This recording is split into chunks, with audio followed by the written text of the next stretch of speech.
एका वृद्धाला केलेली मदत माझ्यावरच उलटी पडणार होती याची मला काहीही कल्पना नव्हती। मी तर माझं काम करत होते। त्याला मी 70 वर्षाचा समजून माझ्या घरात आश्रय दिला, पण एके दिवशी त्याने मला बाथरूम मध्ये आंघोळीचे पाणी घालायला बोलावलं आणि तिथेच त्याने माझी दिल्ली रेल्वे स्टेशन बाहेर मी माझ्या गाडीची वाट बघत होते। अचानक तिथे एक 70 वर्षाचा व्यक्ती माझ्या दिशेने चालत आला। त्याची अवस्था पाहून त्याची मदत करण्याची माझी इच्छा झाली। तो व्यक्ती माझ्याकडे काही खायला मागू लागला। त्याच्या डोळ्यात पाहून मला त्याची फार दया आली। मी त्याला त्याचा ठाव ठिकाणा विचारला, तेव्हा तो म्हणाला, मी बेघर आहे, मी तर कायम स्टेशनवरच असतो। त्या व्यक्तीला बघून मला तर त्याची फार दया येऊ लागली। माझ्या मनात एखाद्या गरीबाला मदत करण्याची कधीपासूनची इच्छा होती। त्या शहरात माझ्या घरात मी एकटीच राहायचे। तो व्यक्ती मला माझ्या आजोबांप्रमाणे होता। त्याला मी माझ्यासोबत घरी घेऊन जाण्याचा विचार केला। मी त्याला म्हणाले, तुम्हाला आजपासून या स्टेशनवर राहायची गरज नाही। तुम्हाला सांभाळणारी तुमची नात तुम्हाला मिळाली आहे। तो व्यक्ती तर खुशखुशी माझ्यासोबत यायला तयार झाला। काहीच वेळात माझी गाडी तिथे आली। त्या व्यक्तीचा हात पकडून मी त्याला गाडीत बसवलं। मी माझ्या घराच्या दिशेने निघाले। घरी आल्यावर मी माझ्या बॅग ठेवल्या। त्यानंतर त्या व्यक्तीला मी त्याची खोली दाखवली। सगळ्यात अगोदर मी त्याला आंघोळ करायला सांगितली। त्याच्याकडे बघून असं वाटत होतं की गेल्या कितीतरी दिवसांपासून त्याने आंघोळ केली नाहीये। आंघोळ केल्यानंतरही तो जरा विचित्र दिसत होता, कारण त्याची दाढी व केसही फार वाढलेले होते। मी त्याला म्हणाले की मला तुमचे केस कट करावे लागतील। त्यावर तो व्यक्ती माझ्यावर ओरडला। तो म्हणाला, माझ्या केसांना जराही हात लावू नकोस, ते मला फार प्रिय आहेत। माझी दाढी व केस मी तुला अजिबात कट करू देणार नाही। त्या व्यक्तीचा राग पाहून मी त्याच्यापासून लांब झाले। एखाद्याला आपल्या केसांवर जरा जास्तच प्रेम असतं। मी त्याला म्हणाले, तुम्ही मला केस कट करू देत नाहीये तर ठीक आहे, पण पुन्हा एकदा जाऊन व्यवस्थित आंघोळ करून या। मी त्याला एक शॅम्पूची बॉटल दिली। मी त्याला म्हणाले, ही शॅम्पूची बॉटल तुम्ही पूर्ण संपवली तरी चालेल, पण केसांची व्यवस्थित स्वच्छता करा। त्यावर तो व्यक्ती म्हणाला, मॅडम तुम्हीच माझी आंघोळ घालून द्या। पहिल्याच दिवशी त्याने चावटपणा सुरू केला होता असं मला वाटत होतं, पण म्हातारा माणूस आहे असं म्हणून मी त्याला आंघोळ घालायला तयार झाले। त्याच्या बाथरूम मध्ये जाऊन मी त्याच्या डोक्यावर भरमसाठ शॅम्पू घातला। आंघोळ करता करता त्या वेड्याने माझ्या अंगावर बरंच पाणी उडवलं होतं। मी त्याकडेही दुर्लक्ष केलं, पण पुन्हा आंघोळ केल्यानंतर तो व्यवस्थित दिसू लागला होता। दुपारी माझ्या हातचं जेवण जेवून तो फारच खुश झाला होता। बऱ्याच दिवसांनी तो पोटभर अन्न खात आहे असं दिसत होतं। त्याला जेवताना पाहून माझ्या मनाला समाधान मिळालं होतं। त्याच्या रूपात मी माझ्या आई वडिलांची सेवा करत आहे असं मला वाटत होतं। मला आई बाबा नव्हते, ते तर मी लहान असतानाच मला सोडून देवाघरी गेले होते। त्याच्यानंतर मामाने माझा सांभाळ केला होता।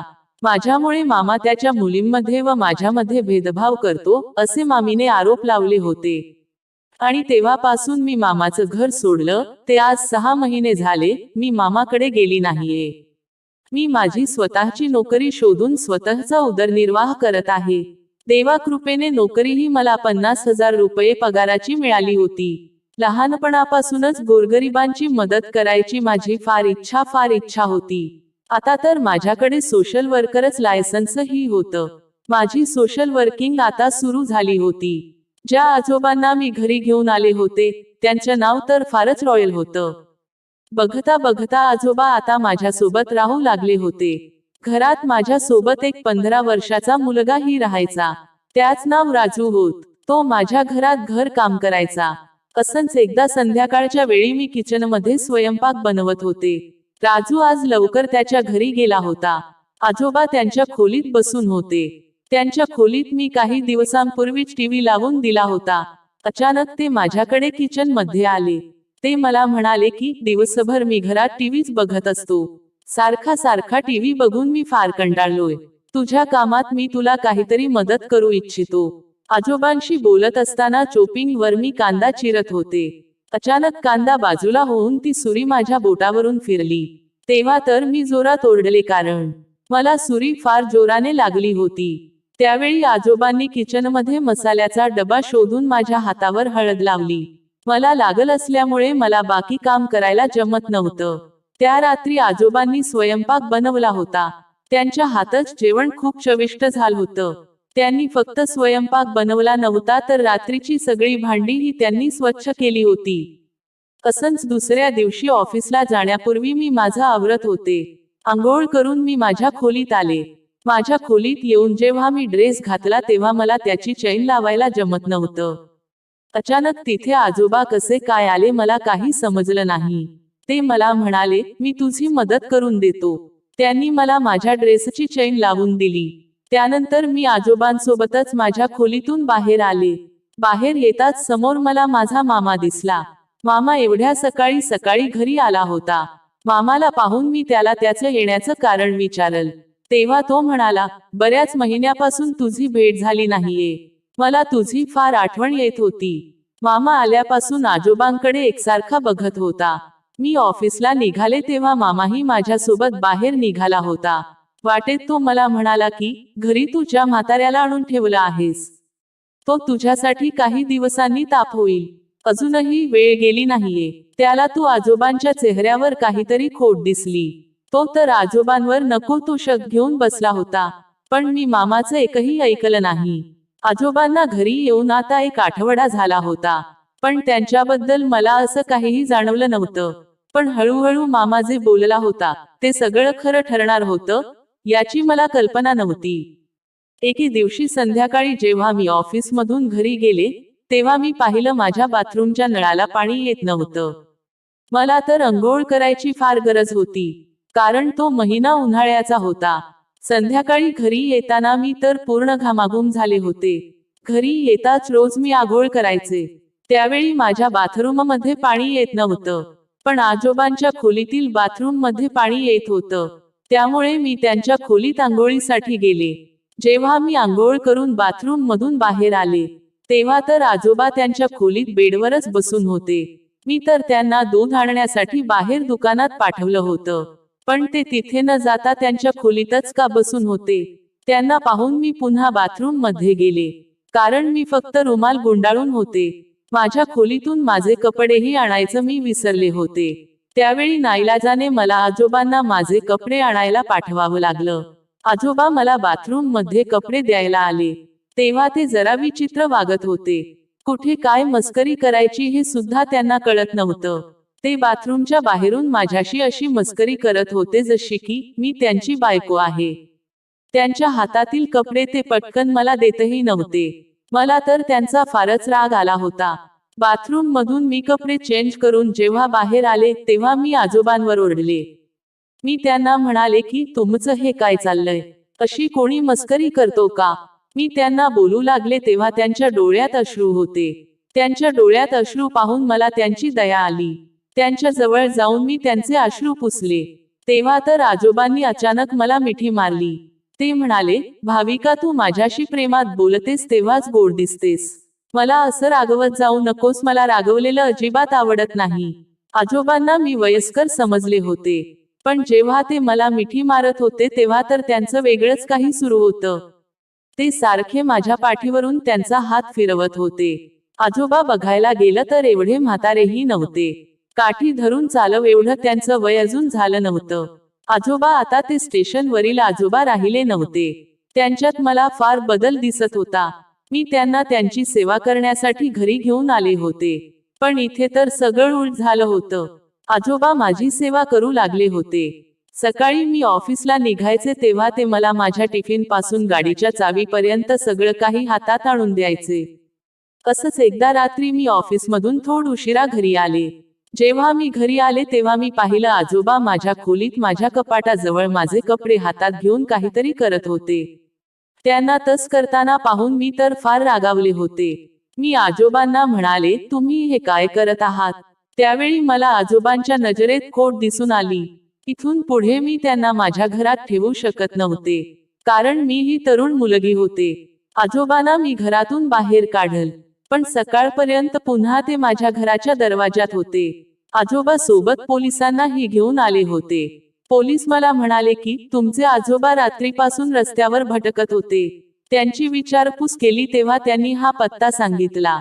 आम्ही त्यांना पोहोचवण्यासाठी आलो होतो. इथून पुढे त्यांच्यावर लक्ष ठेवा. आजोबांना माझ्या हातात सोपवून पोलीस निघून गेले.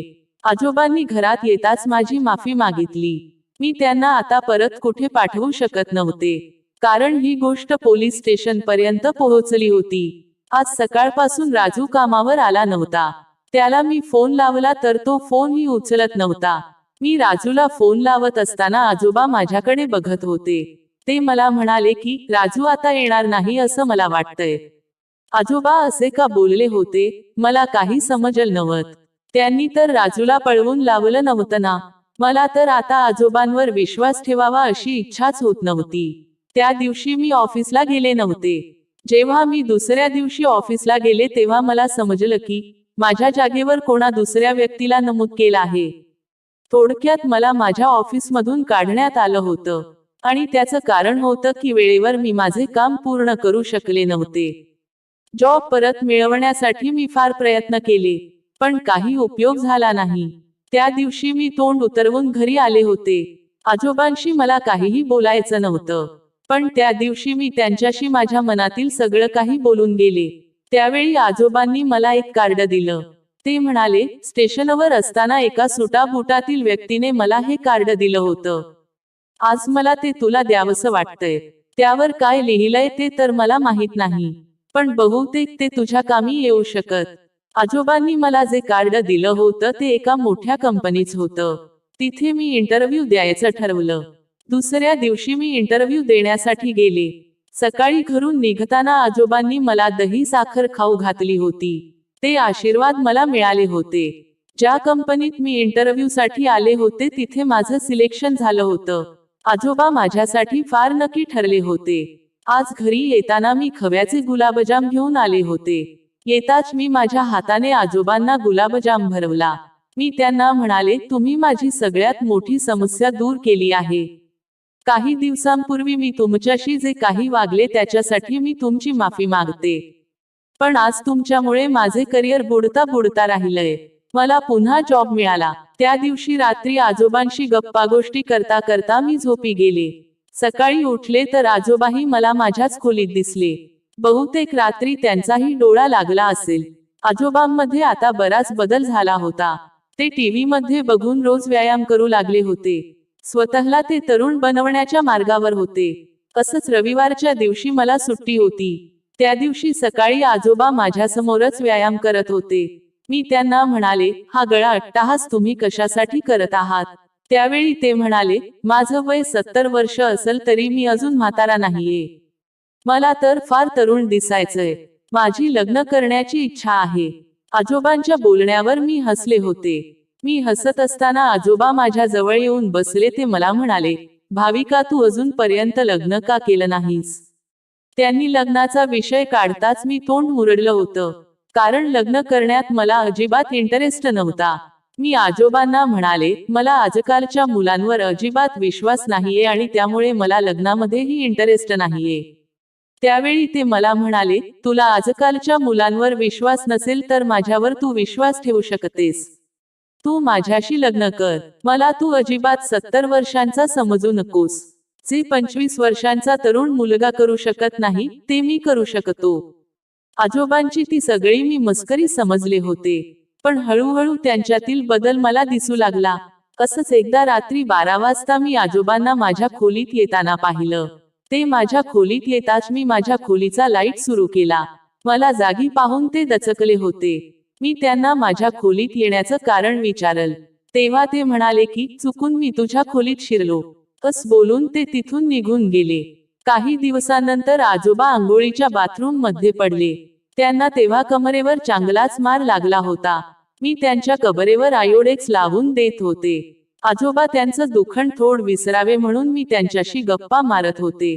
मी त्यांना म्हणाले की तुम्ही तर या वयात लग्न करण्याच्या गोष्टी करत होते, पण तुमचा थोडा पाय काय सरकला, तुम्ही तर बेड पकडून बसले. त्यावेळी मी जे काही बोलले होते ते आजोबांच्या जिव्हारी लागलं होतं. माझं बोलणं ऐकून ते एका झटक्यात त्या बेडवरून उठले व माझ्या एकदम जवळ आले. त्यांनी मला एकदम घट्ट पकडलं व ते मला म्हणाले, तू मला म्हातारा समजू नकोस. अजूनही मी सांगतोय, मला तू थोडंही चॅलेंज करू नकोस. आजोबांची नजर आणि ती पकड काही वेगळीच होती. मी तर फार घाबरले होते. आजोबा माझ्यापासून लांब होताच हसू लागले. ते मला म्हणाले, हे दुखणं नॉर्मल आहे, मी अजूनही तरुणच आहे. त्यावेळी आजोबांच्या खोलीत त्यांना आयोडेक्स लावत असताना तिथे मला त्यांच्या बॅगेवर माझा फोटो पडलेला दिसला. मी त्यांच्या शेजारून उठले व तो फोटो हातात घेतला. आजोबांना माझा फोटो इथे कसा मी असं विचारताच आजोबा म्हणाले, तुझा फोटो माझ्या खोलीत कसा हे मलाही माहीत नाही. कदाचित चुकून आला असावा. आजोबा मी त्यांच्यावर संशय घ्यावा असं का वागत होते, मला काही समजत नव्हतं. असंच त्या दिवशी रात्री मी झोपेत असताना मला माझ्या खोलीचा दरवाजा उघडण्याचा आवाज आला.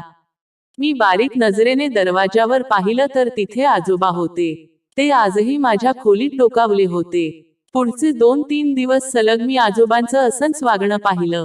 आता मला त्यांच्यावर संशय येऊ लागला.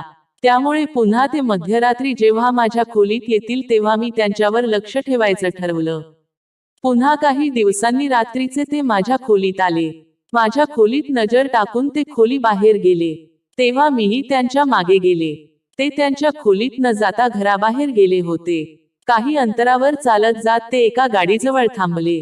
त्या गाडीचा ड्रायव्हर बाहेर थांबला होता. आजोबांना पाहताच त्याने त्या गाडीचा दरवाजा उघडला.